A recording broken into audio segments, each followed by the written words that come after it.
بسم اللہ الرحمن الرحیم۔ میرے ابو کی عزت تھی کہ میری بیوی کو ڈھونڈیں گے۔ اس زمن میں کافی سال ضائع ہو گئے کیونکہ ان کو کوئی لڑکی پسند ہی نہیں آئی تھی، لیکن جب انہوں نے میرے لیے بیوی ڈھونڈی تو وہ کسی ہیرے سے کم نہیں تھی۔ ابھی نہایت ہی نیک اور فرمانبردار لڑکی تھی۔ ایک دن وہ میز پر چڑھ کر پنکھا صاف کر رہی تھی۔ میز ہلا تو وہ نیچے گر گئی۔ اس کے بازو کی ہڈی ٹوٹ گئی تھی۔ پورے گھر میں تو پوچھا ہی کیا تھا، وہ میرے والدین کی لاڈلی بہو تھی۔ ابو نے مجھے کہا کہ فوراً راجو پہلوان کو لے آؤ تاکہ وہ بہو کے بازو کی ہڈی جوڑ دے۔ ہمارے علاقے میں راجو پہلوان ہڈی جوڑا کرتا تھا۔ اسپتال بہت دور تھا، اس لیے ہم دیسی علاج ہی کرواتے ہیں۔ ابھی اپنے درد کو بھول کر بول پڑی تھی، نہیں ابو، مجھے گوارا نہیں ہے کہ کوئی غیر محرم میرا علاج کرے۔ ابو کا سر پار سے بلند ہو گیا تھا۔ انہوں نے میری طرف جتائی نظروں سے دیکھا، جیسے کہہ رہے ہوں، بیٹا جی دیکھو جی ہماری پسند کی۔ ابو ابیہ سے مخاطب ہوئے اور بولے، بیٹی وردہ، اپنی جگہ پر علاج کروانے کوئی حرج نہیں ہے۔ معالج مرد ہو یا عورت، اس چیز سے کیا فرق پڑتا ہے؟ لیکن ابیہ کسی طور پر نہیں مانی تو ابو کو ہی ہتھیار ڈالنے پڑے تھے۔ ابو نے مجھے حکم دیا کہ میں کسی عورت کو ڈھونڈ لاؤں جو ابیہ کے بازو پر پٹی کر دے۔ اس تلاش میں اگر مجھے دوسرے گاؤں بھی جانا پڑا تو میں چلا جاؤں۔ مجھے بھی ابیہ کی بہت فکر تھی، لیکن اس کی اس منطق پر میں جھنجھلا کر رہ گیا تھا کہ میں اب اس کے لیے عورت کہاں سے ڈھونڈتا پھروں۔ میری پریشانی وہ بام گئی تھی۔ اس نے اپنے پرس سے ایک نمبر نکال کر دیا اور بولی، ارسل اس نمبر پر کال کرے، یہ عورت ہے ہڈی کو جوڑ کر پٹی باندھ دیتی ہے۔ میری تعریف کی ٹانگ کی ہڈی انہوں نے ہی باندھی تھی۔ ابیہ کی بات مجھے سن کر مجھے اپنے سر سے بوجھ کم ہوتا ہوا محسوس ہوا تھا۔ میں نے عورت کو فون کیا تو اس نے مجھے ایک پتہ دیا اور بولی کہ اس پتے پر پہنچ جاؤ۔ وہ پتہ ساتھ کے گاؤں کا تھا۔ مجھے جانا ہی پڑا۔ وہ ایک درمیانی عمر کی عورت تھی، مکمل پردے میں تھی، نقاب سے چہرہ بھی ڈھانپا ہوا تھا۔ میرے دل میں ہنس پڑا کہ ایک بات میں اپنے لیے ہڈی جوڑنے والی عورت بھی باپردہ ہی ڈھونڈ رہی ہے۔ میں اسے اپنی گاڑی میں بٹھا کے لے آیا۔ وہ عورت مکمل پردہ کرتی تھی، اس کو کسی نے نہیں دیکھا تھا۔ گھر کے افراد کو دیکھ کر فوراً ہی چادر اپنے منہ پر ڈال دیتی۔ میری امی نے اس عورت کی خود خدمت کی تھی۔ اس نے ابیہ کی پٹی کر دی تھی۔ علاج کا اس کا اپنا ہی طریقہ تھا۔ اس عورت نے بتایا کہ دن میں 3 مرتبہ پٹی کو آگے پیچھے حرکت دے کر ہڈی دیکھنی ہوتی ہے کہ وہ صحیح سے جڑ رہی ہے کہ نہیں۔ امی نے بتایا تھا کہ اس عورت کا نام سلمیٰ ہے، وہ ساتھ کے گاؤں میں رہتی ہے، اس نے آگے پیچھے کوئی ہے نہیں، بیچاری اکیلی ہی رہتی ہے۔ ابو نے امی سے کہہ دیا تھا کہ جب تک ابیہ کا بازو بالکل ٹھیک نہیں ہوتا تب تک اس عورت کو یہیں پر روک دیں۔ امی نے جب خالہ سلمیٰ سے کہا کہ وہ ہمارے گھر ہی رک جائے تو انہوں نے بڑی مشکل سے امی کی بات مانی تھی۔ یوں وہ ہمارے گھر رہنے لگی تھی۔ چونکہ ابیہ کے بازو میں بہت درد ہوتا تھا تو یہ عورت ہر وقت ابیہ کے ساتھ ہی رہتی تھی۔ ابیہ نہایت ہی عبادت گزار اور نیک لڑکی تھی۔ ابو نے میرے رشتے کے سلسلے میں امی کی بھی نہیں سنی تھی۔ وہ کہتی تھی کہ بہو میری بھی پسند کی گھر میں آئے گی۔ مجھے نہیں معلوم تھا کہ اس بات کے پیچھے کیا وجہ تھی، مگر میں نے امی سے کہہ دیا تھا کہ جیسا ابو کریں گے ویسا ہی ہم کر لیں گے۔ ابو کو لڑکی کی شکل و صورت سے کوئی سروکار نہیں تھا۔ وہ ذات پات، رنگ، روپ اور دولت و مرتبہ پر یقین نہیں رکھتے تھے۔ ان کی فقط ایک ہی ڈیمانڈ تھی کہ لڑکی شریف ہو اور پردہ بھی ہو۔ جب ہی تو ابو نے میرے لیے غریب سی لڑکی چن لی تھی جس کے آگے پیچھے کوئی نہیں تھا۔ وہ اپنے پھوپھو کے گھر مقیم تھی جہاں اس کی وہ کوڑی کی بھی عزت نہیں تھی۔ ان لوگوں کا مرتبہ بھی ہم سا نہیں تھا اور ذات بھی ہم سے کم تر ہی تھی، لیکن پھر بھی ابو نے اس کو میرے لیے قبول کر لیا تھا۔ وجہ تھی اس کا پردہ اور حیا۔ میں ابیہ سے شادی سے پہلے نہیں ملا تھا، نہیں اس کی تصویر دیکھی تھی۔ ابو کے فیصلے پر میں نے سر جھکا دیا تھا، لیکن جب میں نے پہلی بار ابیہ کو دیکھا تو میں تو اس کا دیوانہ ہی ہو گیا۔ وہ نہایت ہی حسین تھی، لیکن اس کی ایک بات جو مجھے عجیب لگتی تھی، وہ بہت خاموش سی رہتی تھی، صرف کام کی بات کرتی اور سارا دن کچھ سوچتی رہتی۔ جو بھی تھا میں اس کے ساتھ بہت خوش تھا۔ ان ہی دنوں میں اللہ نے ہماری سن لی تھی۔ ابیہ کی طبیعت خراب رہنے لگی تو سلمیٰ خالہ نے گھر میں بتایا کہ وہ امید سے ہے۔ ہمارے گھر میں خوشیوں کا دور دورہ ہو گیا۔ پورے محلے میں مٹھائیاں بانٹی گئی تھی۔ میرے والدین خوشی سے نہال ہو رہے تھے۔ وہ ابیہ کے صدقے داری جاتے نہ تکتے تھے۔ ایک دن ہم سب اکٹھے بیٹھے دوپہر کا کھانا کھا رہے تھے جب میں نے کہا میری کوئی بہن نہیں تھی۔ میں ساری زندگی ایک بہن میں چھپی دوست کو ترستا رہا ہوں، اس لیے آپ سب میرے لیے دعا کرو کہ اللہ مجھے اولاد بیٹی ہی دے۔ سب میری بات سن کر مسکرا دیے تھے، جبکہ ابو نے ہاتھ میں پکڑا پانی کا گلاس زمین پر دے مارا تھا۔ ہم سب بوکھلا کر ابو کو دیکھنے لگے تھے۔ وہ شدید غصے میں لگ رہے تھے۔ وہ گرجدار آواز میں بولے، مجھے اس گھر میں کوئی لڑکی نہیں چاہیے۔ اگر پوتا ہوا تو سو بسم اللہ، اگر پوتی ہوئی تو ہم اس کی شکل بھی نہ دیکھیں گے۔ اتنا کہہ کر ابو اٹھ کر چلے گئے تھے۔ میرا دل بہت غمزدہ سا ہو گیا تھا۔ میں بھی اٹھ کر اپنے کمرے میں آ گیا تھا۔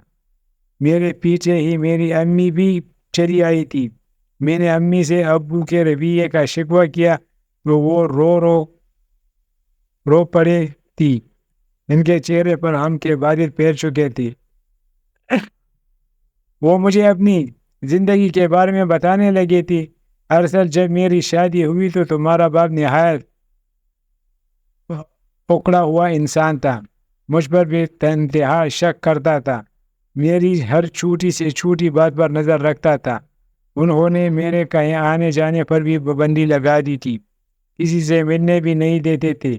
پھر اللہ نے مجھے تمہاری شکل میں تحفہ دے دیا تو تمہارے ابو کچھ نرم پڑے تھے۔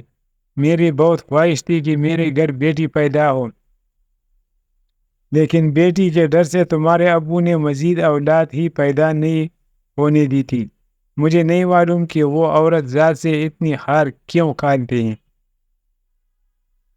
پتہ نہیں وسوسہ ان کے دل میں بیٹھا ہوا تھا۔ تمہاری شادی بھی وہ اس لیے ہی نہیں کر رہے تھے کہ انہیں کوئی ایسی دیسی ماڈرن لڑکی بہو کی طور پر نہیں چاہیے تھی۔ انہیں چپ چاپ سی حیادار سی لڑکی بہو کے طور پر چاہیے تھی۔ میں امی کی بات سمجھ چکا تھا۔ بعض لوگ ہوتے ہی ایسے ہیں جیسے ابو تھے۔ میں بس خاموش ہو کر رہ گیا تھا۔ گھر میں خوشی کا ماحول تھا۔ گھر کا ہر فرد مجھے ابیہ کا خیال رکھنے کا کہتا تھا۔ مجھے خود بھی اس کا بہت خیال تھا، لیکن کیا کرتا، مجھ پر کام کا بہت بوجھ تھا۔ میں جتنی بھی کوشش کر لیتا، گھر آتے آتے مجھے کافی رات پڑ جاتی تھی۔ آج میں بڑی مشکل سے کام نپٹا کر جلدی گھر جانے کے لیے نکل پڑا تھا۔ میں آتے ہی اپنے کمرے کی جانب بڑھا تو ایک آواز نے میرے قدم روک لیے تھی۔ وہ کسی کے غم میں ڈوبی ہوئی بڑی باری آواز تھی، جیسے کوئی بین کر رہا ہو، میرا رب ضرور انصاف کرے گا، میرے سامنے وہ بھی تڑپے گا جیسے اس نے میرے شوہر کو تڑپایا تھا۔ انہوں نے میرے سامنے میرے شوہر کو مار ڈالا تھا۔ میں ان لوگوں کے قدموں میں گری، اللہ اور رسول کے واسطے دیے، لیکن انہوں نے میری ایک نہ سنی۔ میرے سامنے اسے مار ڈالا تھا۔ اس کا پورا وجود چھلنی ہو کر رہ گیا تھا۔ میرے شوہر نے تو موقع پر ہی دم توڑ دیا تھا اور وہ مجھے یوں بھی یار و مددگار چھوڑ کر خود فرار ہو گئے تھے۔ اس دن میں نے اپنے آپ سے وعدہ کیا تھا کہ میں اپنے شوہر کے قاتلوں کو ہرگز نہیں چھوڑوں گی، کتے کے موت ماروں گی۔ میرا دل یہ باتیں سن کر بہت دکھی ہوا تھا۔ میں دروازے پر دستک دے کر جب کمرے میں داخل ہوا تو خالہ سلمیٰ نے چہرہ ڈھانپ لیا تھا، جبکہ ابیہ کے چہرے سے ہوائیاں اڑی ہوئی تھی۔ ظاہری سی بات ہے، خالہ کی درد بھری کہانی سن کر وہ بھی گھبرا گئی ہوگی۔ میں نے کمرے میں جاتے ہی پوچھا، خالہ آپ کے شوہر کو کیوں قتل کیا گیا تھا؟ خالہ سلمیٰ اور ابیہ دونوں نے بڑی حیرت سے مجھے پلٹ کر دیکھا تھا۔ بیٹا جائیداد کا؟ ہاں جائیداد کا معاملہ تھا۔ خالہ سلمیٰ شدید گھبرائی ہوئی تھی۔ ان سے صبح صحیح طریقے سے بات بھی نہیں کی جا رہی تھی۔ مجھے افسوس ہوا تھا کہ میں نے یہ سوال ان سے کیوں پوچھ لیا تھا۔ شاید وہ اپنے بارے میں کسی کو کچھ بتانا ہی نہیں چاہتی تھی۔ کچھ لوگ ہوتے ہی خوددار ہیں جو اپنی مشکلات کو کسی کو بتانا ہی نہیں چاہتے۔ مجھے خالہ سلمیٰ ابیہ کے حوالے سے کافی عزیز تھی۔ وہ میری بیوی کا بہت خیال رکھتی تھی، اس لیے میں ان کا بہت خیال رکھتا تھا۔ اپنی ہونے والی اولاد کی مجھے کبھی کوئی فکر رہی ہی نہیں تھی۔ گھر میں امی ہوتی تھی اور خالہ سلمیٰ بھی۔ وہ تو ابیہ کو قدم بھی زمین پر رکھنے نہیں دیتی تھی، مگر نہ جانے وہ کیسا منحوس دن تھا جب ابیہ دونوں سے نظر بچھا کر کام کرنے لگی تھی۔ مجھے فون آیا تھا کہ فوراً گھر پہنچو، ابیہ کی طبیعت ٹھیک نہیں ہے۔ میرا بس نہیں چل رہا تھا کہ میں اڑ کر گھر پہنچ جاؤں۔ میں گھر گیا تو امی میرے گلے سے لگ کر زاروں قطار رو رہی تھی۔ میں شدید ڈر گیا تھا۔ میں نے امی سے وجہ پوچھی تو وہ روتے ہوئے بولی، بیٹا میں بہت شرمندہ ہوں، میں تمہاری ہونے والی اولاد کا خیال نہیں رکھ پائی۔ مجھے لگا تھا جیسے میرا دماغ پھٹنے والا ہوں۔ ہر طرح سائیں ہونے لگی تھی۔ میں نے خالہ سلمیٰ کی جانب جواب طلب نظروں سے دیکھا تو وہ بھی بولی تھی، بیٹی نے پانی سے بڑا گڑھا اٹھا لیا تھا جس کی وجہ سے بچے کی جان نہ بچ پائی تھی۔ خالہ سلمیٰ دائی بھی تھی۔ میں ان کے سامنے چیخ پڑا تھا، آپ میرے بچے کو کیوں بچا نہ پائی؟ وہ اللہ کی رضا کہہ کر خاموش ہو گئی تھی۔ مجھے لگا تھا میری دنیا میں ویران ہو گئی تھی۔ بچے کی امید نے مجھے پھر سے جینا سکھا دیا تھا، مگر اب تو میرا دل ہی مر گیا تھا۔ امی مجھے اکثر سمجھاتی رہی تھی، مگر میرا دل کسی بات کو سمجھنے پر راضی نہیں تھا۔ اس بات کو 2 ہفتے گزر چکے تھے، مگر اب بھی میرا دل سنبھلا نہیں تھا۔ میں ابیہ سے بھی ناراض تھا کہ اس نے بھی احتیاطی کیوں کی تھی، اس نے گھڑا کیوں اٹھایا تھا جب پورا گھر ملازموں سے بھرا پڑا تھا۔ میں اس سے سیدھے منہ بات بھی نہیں کرتا تھا۔ گھر بھی بہت دیر سے آتا تھا، اکثر میں رات 2 بجے کے بعد ہی گھر آتا تھا۔ سارا دن کام کرتا اور رات بھی آرام سے نہ گزارنے کی وجہ سے میرا پورا جسم درد کرنے لگا تھا۔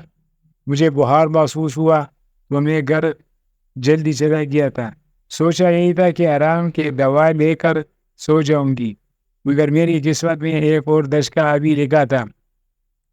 میں اپنی دن میں کمرے کا دروازہ کھولنے لگا تھا جب اچانک میرے کانوں میں ابیہ کی آواز پڑی تھی۔ مجھے کبھی کبھار دکھ بھی ہوتا تھا کہ میں نے کیوں اپنے بچے کی جان لے لی، میں نے کیوں وہ گولیاں کھائی تھی جن کی وجہ سے میرا بچہ چلا گیا۔ لیکن جب اپنے آرام کے متعلق دیکھتی ہوں تو سوچتی ہوں کہ اچھا ہی ہوا جو وقت پر ہی جان چھڑا لی اس بچے سے۔ مجھے لگا تھا جیسے اب مجھے سانس بھی نہیں آئے گا۔ میرا دل دھڑکنا بھول گیا تھا، میرے کان سائیں کر رہے تھے۔ میں کیسے ہو سکتا ہے کہ ایک اتنی معصوم نظر آنے والی لڑکی میرے ساتھ اس قدر دھوکہ کرنے لگی؟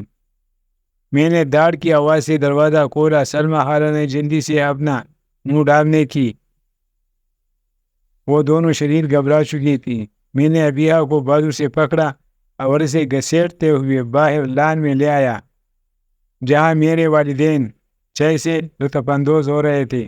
وہ بھی اس اچانک آفتاب پر گھبرا گئے تھے۔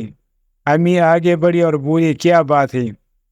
اس قدر غصے میں کیوں لگ رہے ہو بیٹا؟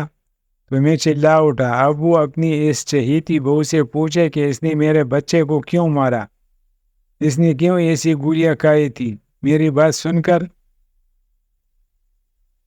وہ دونوں چونک گئے تھے۔ ابو آگے بڑھے اور بولے، کیا ارسل ٹھیک کہہ رہا ہے؟ ابو کی آواز سن کر وہ سہم گئی۔ امی نے آگے بڑھ کر اسے جھنجھوڑ ڈالا، بتاؤ ابیہ سچ کیا ہے؟ وہ سکتے سے باہر آ گئی تھی۔ اس نے روتے ہوئے کہا، جی ارسل سچ کہہ رہے ہیں۔ ابو غصے سے ہانپنے لگے تھے۔ وہ دوڑ کر بولے، مگر تم نے ایسا کیوں کیا؟ سلمیٰ خالہ جلدی سے آگے بڑھی تھی۔ وہ بولی، بیٹی بچے کی ذمہ داری اٹھانے سے گھبرا گئی تھی۔ ابیہ بھی روتے ہوئے بولی تھی، امی جی میرے والدین میرے بچپن میں ہی مر گئے تھے۔ میری ساری زندگی محرومیوں سے گزر رہی تھی۔ کبھی کسی کی گالی کھائی تو کبھی کسی کا تھپڑ برداشت کیا۔ میں نہیں چاہتی تھی کہ میرے اولاد کو بھی یہ سب برداشت کرنا پڑے۔ پتہ نہیں کیوں جب سے یہ خوشخبری ملی تھی میرا جی ہر وقت گھبراتا کیوں رہتا تھا۔ مجھے لگتا تھا کہ میرا آخری وقت بہت نزدیک آ گیا ہے۔ وہ اتنا کہہ کر رونے لگی تھی۔ ابیہ کے باتیں سن کر میرا دل بھی دکھ گیا تھا۔ امی بھی اس سے گلے لگ کر رونے لگی تھی۔ امی اور ابو اسے سمجھاتے رہے تھے کہ بیٹا یوں نہیں ہوتا، ضروری تو نہیں ہے نہ کہ ہر بچے کی ماں فوت ہو جائے۔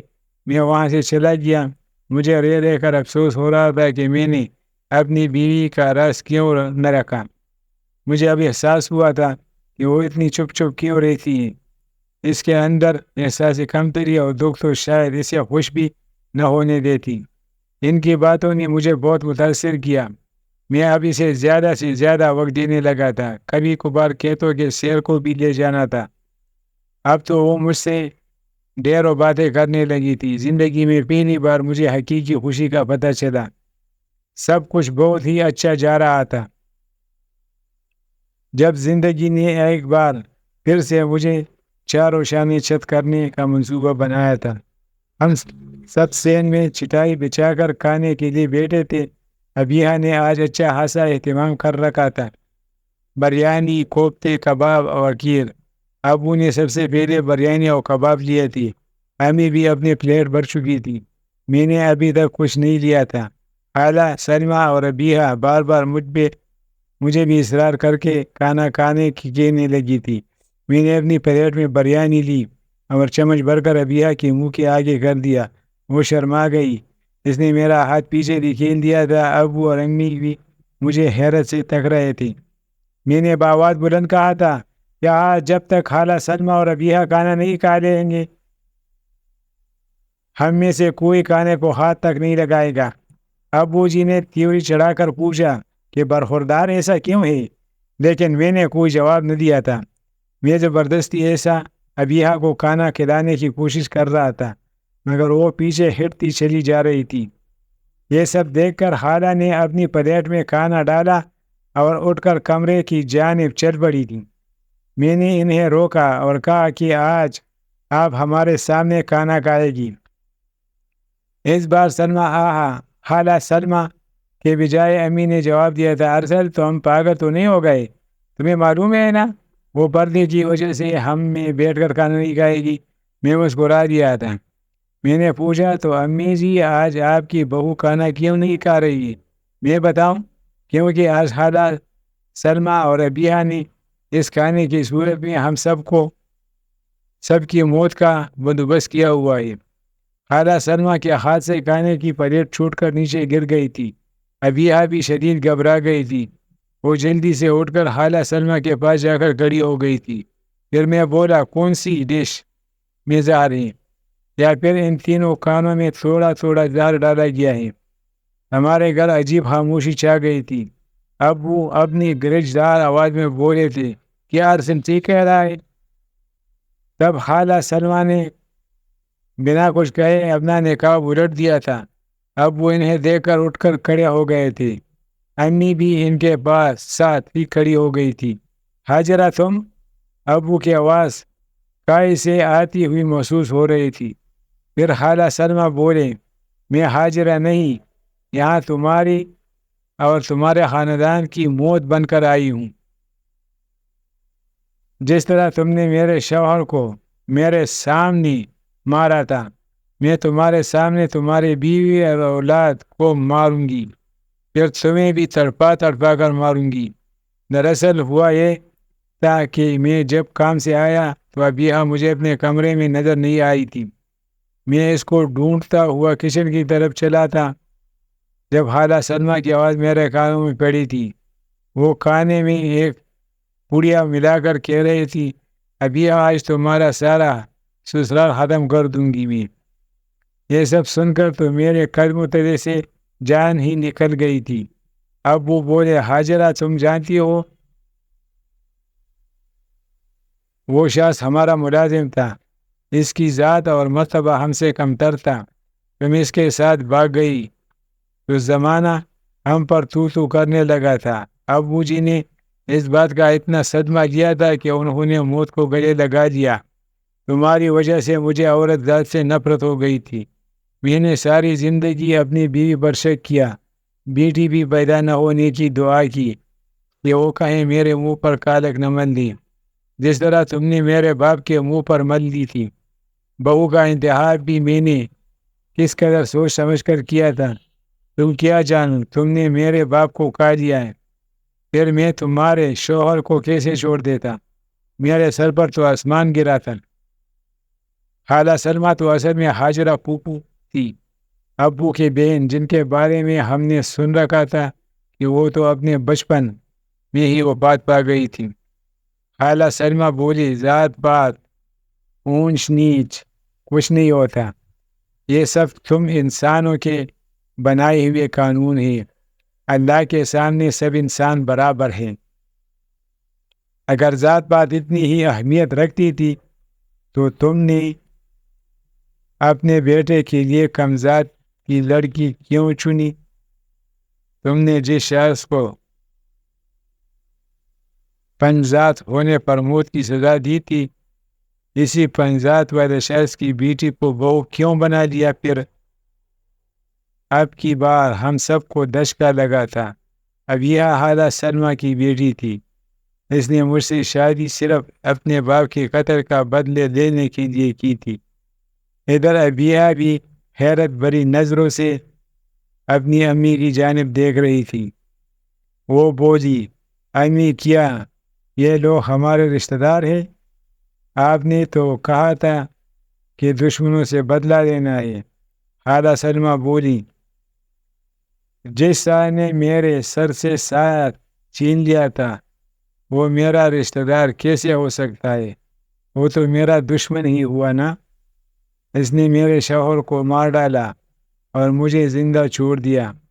میں نے کہاں کہاں دھکے نہیں کھائے تھے، کس کس کی دھتکار نہیں سہی تھی، کس کس کی گندی نظروں کا سامنا نہیں کیا تھا۔